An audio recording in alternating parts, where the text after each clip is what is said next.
Alors, sinon, alors, gros morceau, ça dépend, hein, faut aimer, le procès Barbarin. Alors,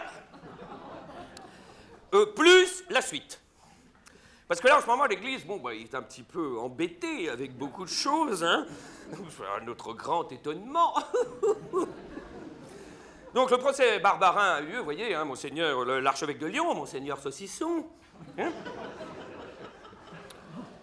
hein, bien connu, hein, vous vous rappelez, pendant les manifs pour tous, il est sorti des horreurs sur les homosexuels, etc. Donc, le voilà, accusé dans le banc des accusés. Dès le départ, on nous a dit c'est le procès d'un système plus que d'un homme. Donc, dès le début, on savait qu'il ressortirait blanc comme une colombe. Voilà.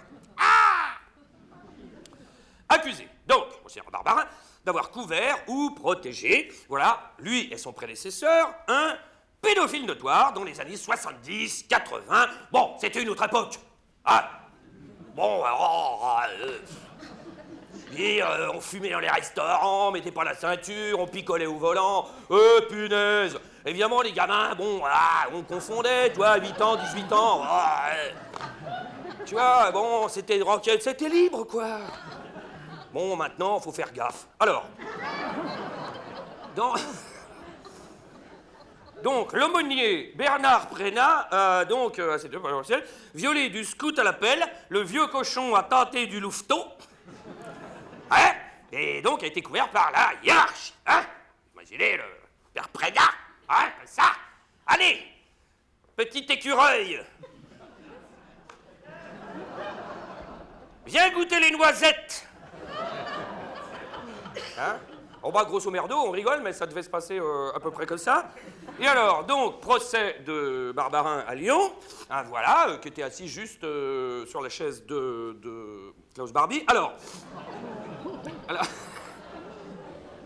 il y a des Lyonnais dans la salle?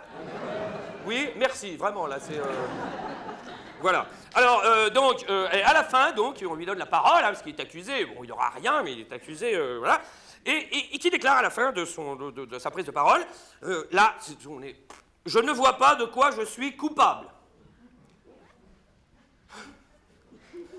Qu'on l'encule. Et là, tu te dis, c'est la première idée que j'ai eue. Bon, c'est peut-être un peu... Non, mais là, tu te dis, il va comprendre, enfin, il va... Mais c'est pas la bonne idée, c'est pas la solution. Non, il risquerait d'aimer.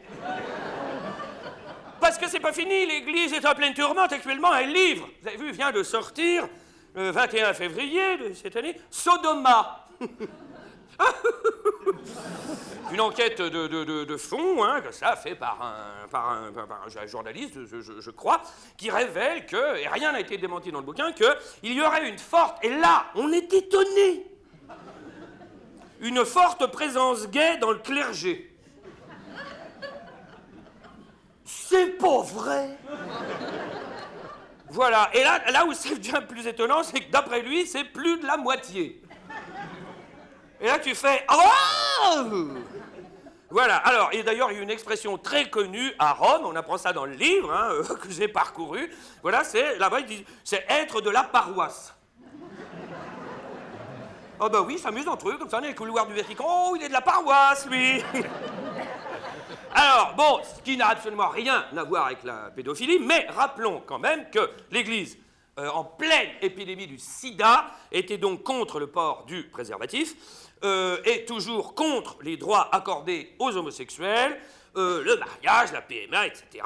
Nous avons donc des homophobes qui se pètent la rondelle. Si ça, c'est pas étonnant...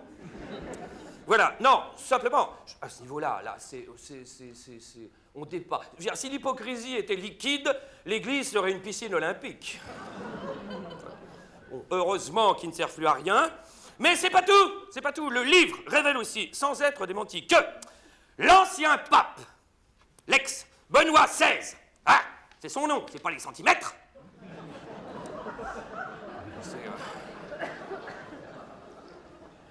Imagine, François I. Jean 23. C'est marrant, on rigole parce que souvent dans le spectacle, je dis d'énormes conneries, hein, que ça, et je m'aperçois souvent que 6-7 mois plus tard, c'était vrai.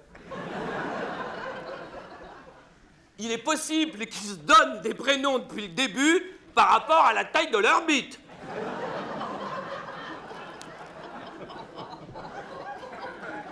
Alors, donc Benoît XVI, eh bien, serait de la jaquette.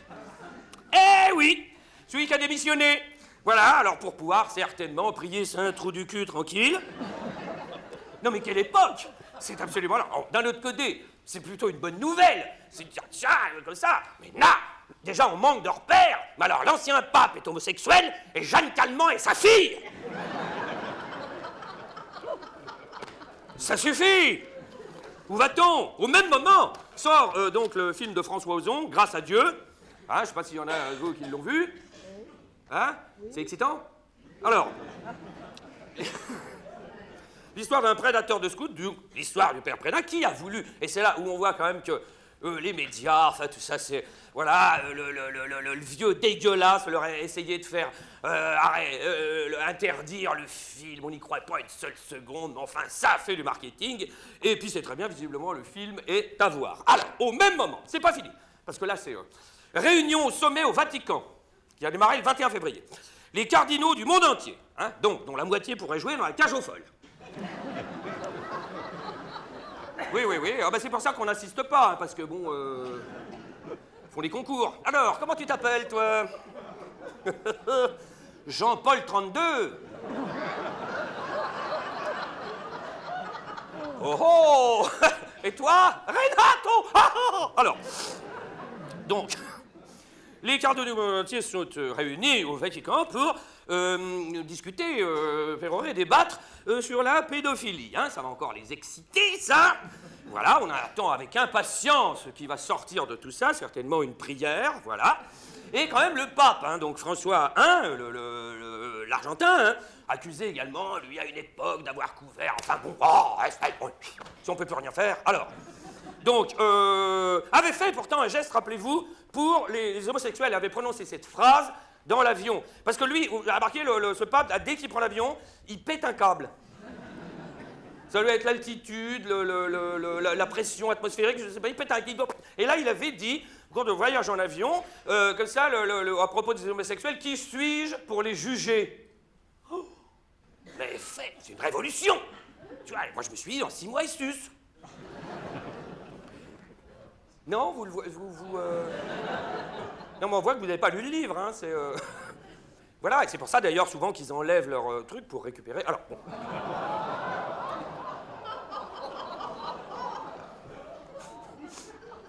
Le sang du Christ, alors...